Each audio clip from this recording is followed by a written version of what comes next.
tercatat 1.735 kasus gejala mirip campak ditemukan akibat orang tua yang tidak memvaksinasi anaknya lantaran takut tertular virus COVID-19. KPU Kabupaten Pati dibanjiri komentar protes oleh masyarakat lantaran dianggap tidak transparan dan adanya indikasi kecurangan dalam pelantikan PPS. Pesta kembang api berdurasi 20 menit meriahkan malam Tahun Baru Imlek di Solo, Jawa Tengah pada hari Minggu lalu di halaman Balai Kota Solo. Selamat sore pemirsa, bersama saya Amda Soraya, inilah Jateng hari ini.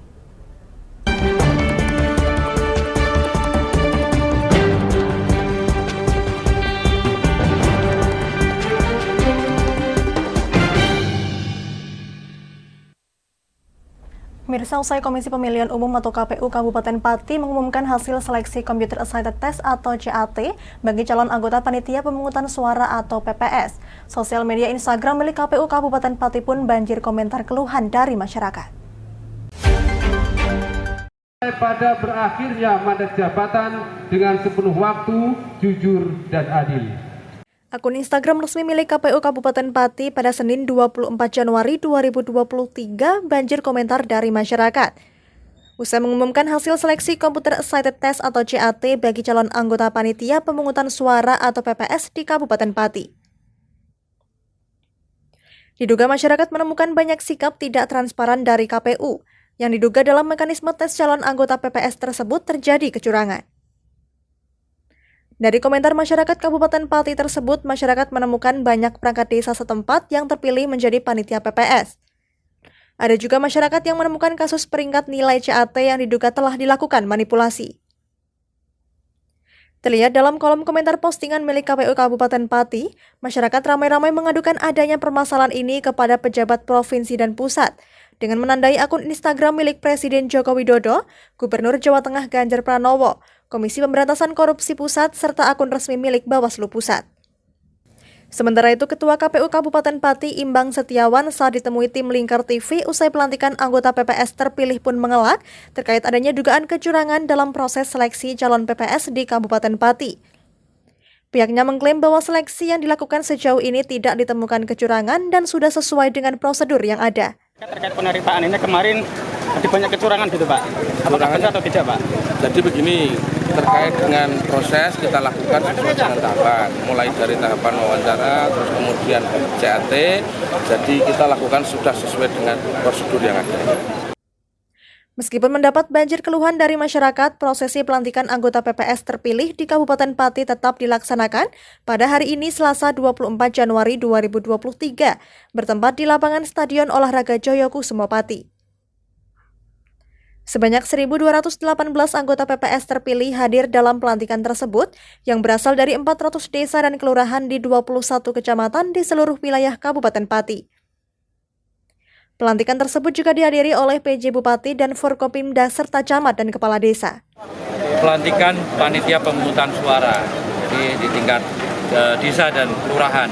Jadi kita totalnya di masing-masing desa itu ada 3 dari PPS, itu nanti berarti jumlahnya ada kali 406, ada 1.218. Kemudian di tingkat kecamatan itu jumlahnya ada 5 panitia pemungutan di tingkat kecamatan dan tambah lagi 3 di sekretariatnya. Jadi dikalikan sendiri jumlahnya lah. Jadi itulah yang saat ini tadi pagi tadi sudah dilakukan pelantikan dan sekaligus penandatanganan fakta integritas. Hingga kini masyarakat masih mempertanyakan transparansi dari KPU Kabupaten Pati, meskipun telah dilakukan pelantikan anggota PPS pada pagi tadi, yang juga disiarkan secara langsung melalui seluruh media sosial milik KPU Kabupaten Pati. Dari Pati, Untung Sofa, Lingkar TV, melaporkan. Akibat ketakutan para orang tua untuk memvaksinasi anaknya pada tahun 2020 dan 2021 karena pandemi COVID-19, temuan kasus gejala campak di Jawa Tengah tercatat meningkat. Tercatat 1.735 kasus gejala mirip campak ditemukan, namun dari ribuan tersebut hanya sekitar 160-an yang terindikasi positif campak.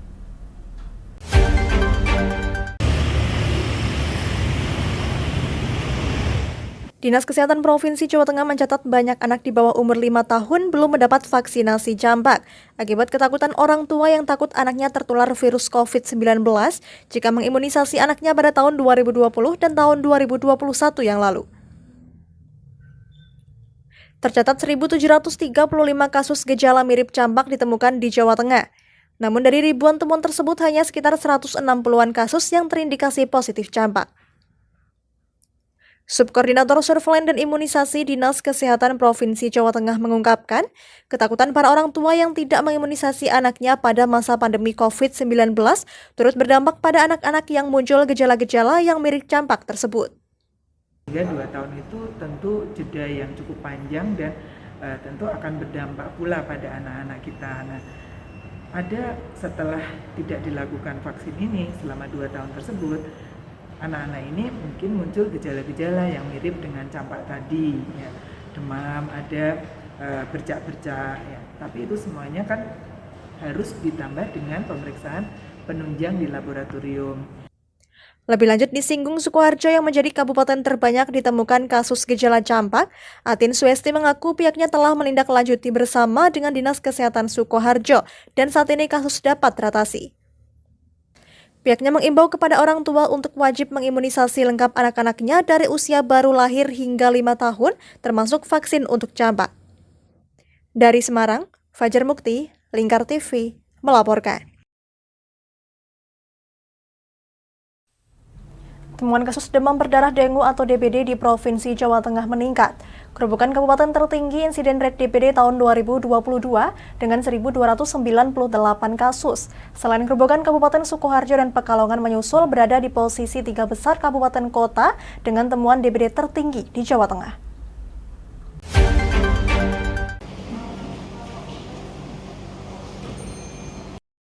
Temuan kasus demam berdarah dengue di Jawa Tengah meningkat pada tahun 2022 dibandingkan dengan tahun 2021.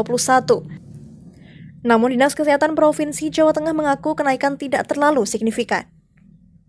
Kabupaten Grobogan menjadi kabupaten dengan temuan DBD tertinggi di Jawa Tengah dengan 1.298 kasus temuan dengan kematian 14 orang.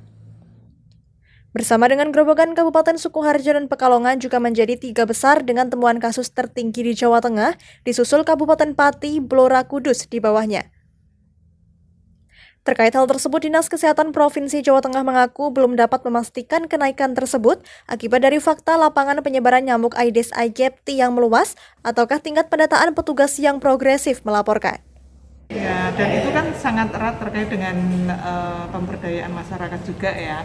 Jadi kalau masyarakatnya peduli, kemudian kalau kita kan ada yang namanya gerakan satu rumah satu jumantik, kalau itu dilaksanakan sebetulnya itu cukup efektif ya. Nah itu yang harus perlu kita tingkatkan.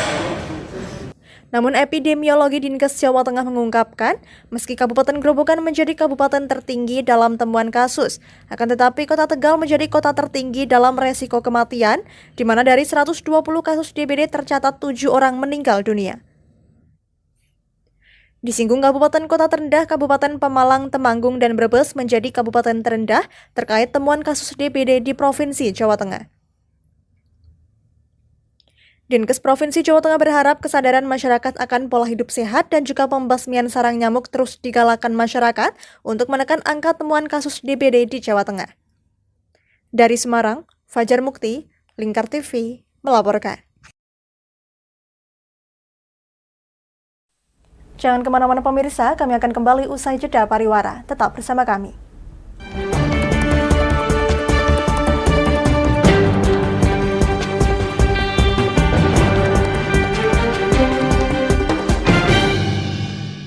Berpuluh-puluh tahun kita bangsa Indonesia telah berjuang untuk kemerdekaan tanah air kita. Mengupas sejarah Indonesia yang penuh makna. Merdeka atau mati. Berbagai informasi sejarah yang ada di Indonesia, sejarah tradisional warisan bangsa. Semua terangkum dalam Aku Indonesia, setiap Senin sampai Sabtu jam 7 sampai jam 11 siang, hanya di Lingkar TV. Tidak hanya para pengguna, Polda Jateng beserta jajaran membasmi pengedar dan bandar yang cukup meresahkan. Puluhan pelajar dari SMP Negeri 1 Gringsing, Kabupaten Batang, Jawa Tengah, menjadi korban pencabulan oleh oknum guru agama setempat.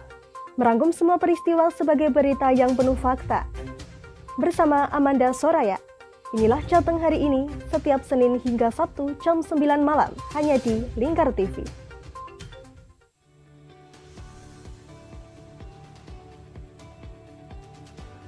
Selamat siang pemirsa, bersama saya Galus Karkinanti. Inilah Jateng terakhirnya tertabrak truk dan terseret hingga belasan meter. Informasi-informasi terkini akan kami sajikan untuk Anda dalam Jateng terkini, setiap jam 12 malam hanya di Lingkar TV. Oke, kembali lagi di Ngobrol Inspirasi. Kini Kak Uns akan menemani sore Anda dengan topik-topik yang menarik. Adik, kita tak selamanya indah, adik. Kayak gitu ya. Ngopi, ngobrol inspirasi, setiap hari Selasa jam 3 sore hanya di Lingkar TV.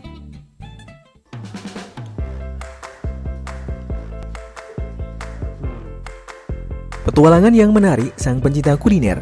Mantu tetap mantap rasanya pemirsa. Menikmati setiap makanan yang lezat dan mantap saat dihidangkan. Semua hadir di Wayang Kulineran setiap hari Minggu jam 11 siang hanya di Lingkar TV.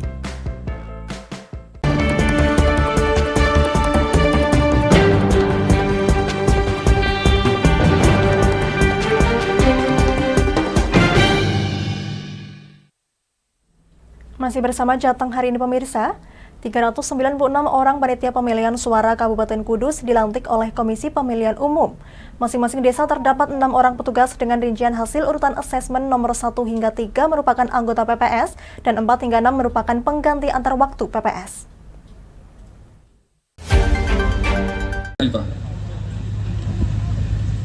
Gelaran pemilu 2024 dipersiapkan sejak dini. Sebanyak 396 PPS dari 132 desa di Kabupaten Kudus dilantik serta diambil sumpahnya di lapangan Rendang.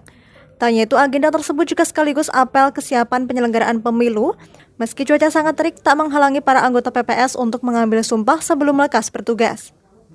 Tugas PPS ini setelah pelantikan diantaranya sosialisasi, distribusi logistik, pemetaan tempat pemungutan suara, serta daftar pemilih tetap. Para anggota PPS ini telah melalui tahapan seleksi pada 18 Desember 2022 hingga 20 Januari 2023. Para peserta yang dinyatakan lolos merupakan peserta yang mampu menguasai pengetahuan pemilu, penguasaan wilayah, serta teknologi. Para anggota yang dilantik bukan berasal dari rekomendasi, melainkan yang betul-betul memahami pemilu, meskipun banyak rekomendasi yang datang tidak menjadi jaminan kelolosan calon anggota PPS. Meski begitu, pendaftar yang lolos sesuai dengan mekanisme asesmen cukup banyak. Jadi begini, dalam proses ini kan memang beberapa memang ada rekomendasi masuk dari masing-masing desa.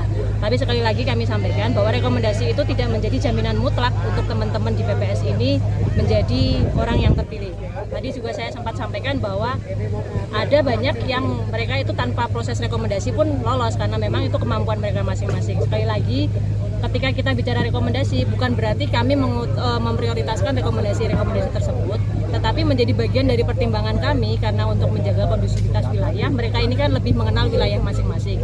Selain kami menggali lebih dalam kepengetahuan mereka terkait pemilu, terkait juga pengetahuan penguasaan wilayah dan juga pengetahuan teknis-teknis lainnya serta penguasaan teknologi. Karena kedepannya ini penyelenggara pemilu pasti menggunakan teknologi.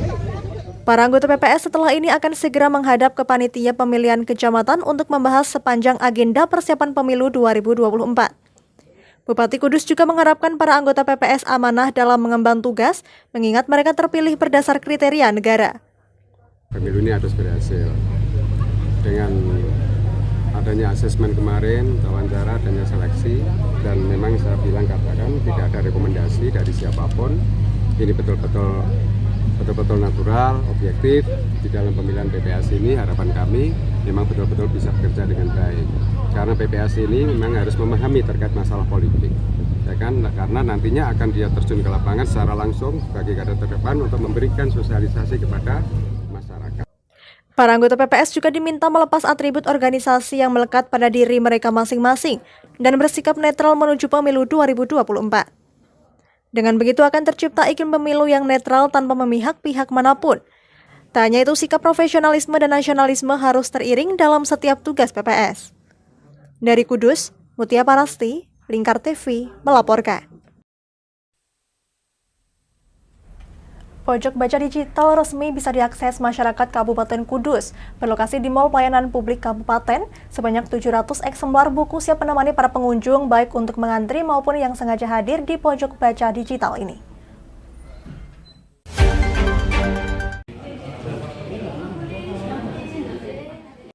Budaya literasi terus digalakan pemerintah Kabupaten Kudus melalui Dinas Kearsipan dan Perpustakaan Kabupaten dengan mengajukan proposal pojok baca digital kepada Perpustakaan Nasional pada Mei 2022 yang kemudian dikabulkan pada Desember lalu.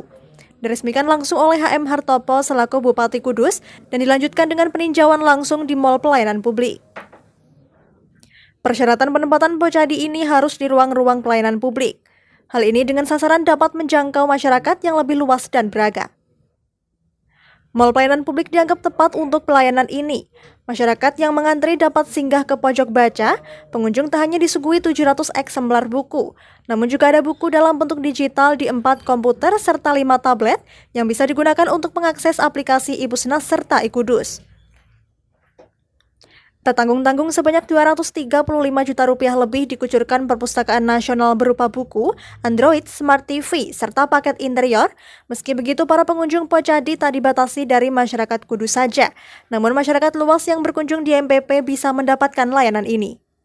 Pojok baca digital itu intinya adalah bantuan ya dari Perpusnas. Kita mengajukan proposal sebagaimana yang disampaikan dan ditandatangani oleh Pak Bupati dan di-ACC oleh Perpustakaan Nasional. Syaratnya harus di layanan publik. Layanan publik itu bisa Mall Pelayanan Publik ini sendiri atau layanan publik lainnya, yang penting tidak di dinas justru. Karena untuk memperluas, tujuannya kan untuk memperluas jangkauan layanan. Salah satunya itu dan meningkatkan minat baca masyarakat secara luas. Dorongan membaca selalu digelorakan pemerintah Kabupaten Kudus agar dapat meningkatkan kegemaran membaca kepada masyarakat secara aktif, kreatif, dan inovatif, sehingga dapat meningkatkan kualitas hidup dan kesejahteraan masyarakat. Ini sangat penting sekali karena apa? Ini adalah mendorong semangat untuk anak-anak kita, generasi kita yang tentunya bisa rajin baca. Selama ini yang dibacakan medsos terus, ya kan? Menjawab buku sudah males. Nah, jadi dengan adanya ada semacam ini untuk temuan-temuan seperti ini dengan adanya perpustakaan digitalisasi ini, saya kira generasi-generasi kita, para teman-teman ini lebih suka lah nanti membaca daripada membaca medsos itu sendiri. Tak hanya itu, Dinas Kearsipan dan Perpustakaan Kabupaten juga menyabet penghargaan pada bidang transformasi perpustakaan berbasis inklusi sosial pada 3 tahun berturut-turut dari 2020. Dengan begitu menjadi pijakan Dinas Arpus untuk terus menyebarluaskan literasi ke seluruh masyarakat. Tak hanya itu, pada kegiatan peresmian Pojadi juga diiringi dengan penyerahan sertifikat hasil akreditasi 10 perpustakaan di Kabupaten Kudus. Dari Kudus, Mutia Parasti, Lingkar TV melaporkan. Kami akan jeda sejenak pemirsa, tetap bersama kami di Jateng hari ini.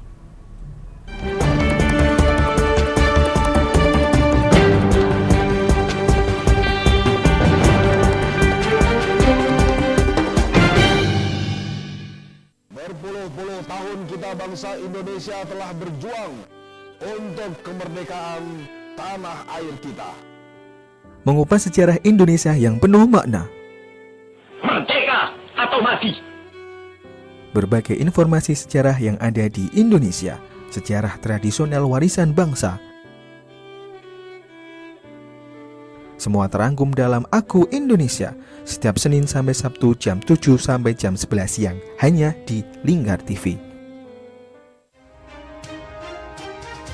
Tidak hanya para pengguna, Polda Jateng beserta jajaran membasmi pengedar dan bandar yang cukup meresahkan. Puluhan pelajar dari SMP Negeri 1 Gringsing, Kabupaten Batang, Jawa Tengah, menjadi korban pencabulan oleh oknum guru agama setempat. Merangkum semua peristiwa sebagai berita yang penuh fakta. Bersama Amanda Soraya, inilah Jateng hari ini, setiap Senin hingga Sabtu jam 9 malam, hanya di Lingkar TV.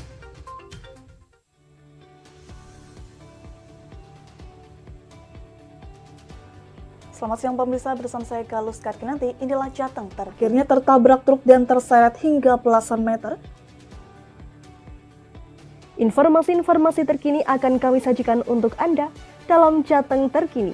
setiap jam 12 malam hanya di Lingkar TV. Oke, kembali lagi di Ngami Ngobrol Inspirasi. Kini Kak Uns akan menemani sore Anda dengan topik-topik yang menarik. Adik, kita tak selamanya indah, adik. Kayak gitu ya. Ngopi, ngobrol inspirasi. Setiap hari Selasa jam 3 sore hanya di Lingkar TV.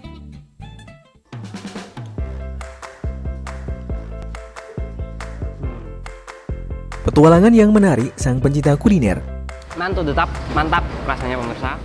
Menikmati setiap makanan yang lezat dan mantap saat dihidangkan. Semua hadir di Wayang Kulineran setiap hari Minggu jam 11 siang hanya di Lingkar TV.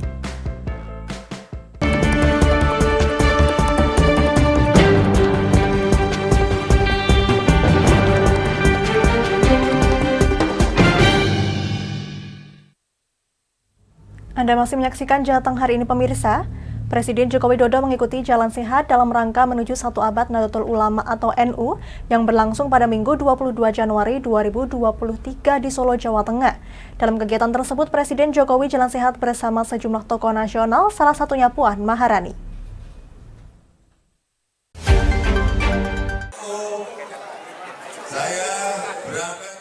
Beginilah suasana Jalan Sehat 1 abad NU yang berlangsung di Solo, Jawa Tengah. Para peserta tampak begitu antusias dalam mengikuti kegiatan jalan sehat tersebut. Sejak pagi mereka sudah berkumpul di lokasi untuk mengikuti kegiatan jalan sehat tersebut. Untuk diketahui kegiatan jalan sehat dimulai dari depan Mangkunegaran Solo yang dilepas langsung oleh Presiden Joko Widodo. Presiden Jokowi tampak ditemani Ibu Negara Iriana Joko Widodo dan cucunya Jan Etes serta Wali Kota Solo Gibran Raka Buming Raka. Dalam sambutannya, Presiden Jokowi menyampaikan apresiasi perseni dan jalan sehat yang diadakan di Kota Solo. Presiden Republik Indonesia itu juga berharap perseni dan jalan sehat seluruh warga Nahdiyin bisa memberikan dampak positif dan juga memberikan kesehatan bagi seluruh warga negara Indonesia. Dan jalan sehat yang diadakan di Kota Solo. Kita harapkan dengan perseni dan jalan sehat seluruh warga Nahdiyin sehat semuanya. Dan juga seluruh warga negara Indonesia sehat semuanya. Dengan kesehatan itulah negara kita akan kuat. Selain itu, Jokowi juga didampingi oleh Ketua Umum PBNU Yahya Khalil Stakuf, Ketua DPR RI Puan Maharani, hingga Gubernur Jawa Tengah Ganjar Pranowo. Jajaran Menteri Kabinet Indonesia Maju juga tampak hadir dalam kegiatan tersebut. Kegiatan jalan sehat tersebut juga membuat heboh para pengunjung Solo Car Free Day. Pasalnya rute jalan sehat tersebut melintasi Jalan Slamet Riyadi yang juga digunakan sebagai gelaran Car Free Day. Sepanjang jalan, Presiden Jokowi bersama Ibu Negara Iriana Joko Widodo dan sang cucu Jan Etes terus-menerus menyapa warga yang ada di lokasi tersebut. Dari Solo, Raditya Hermansyah, Lingkar TV, melaporkan. Ya, pesta kembang api berdurasi 20 menit meriahkan malam tahun baru Imlek di Solo, Jawa Tengah pada Minggu 22 Januari 2023. Pesta kembang api tersebut dipusatkan di halaman Balai Kota Solo.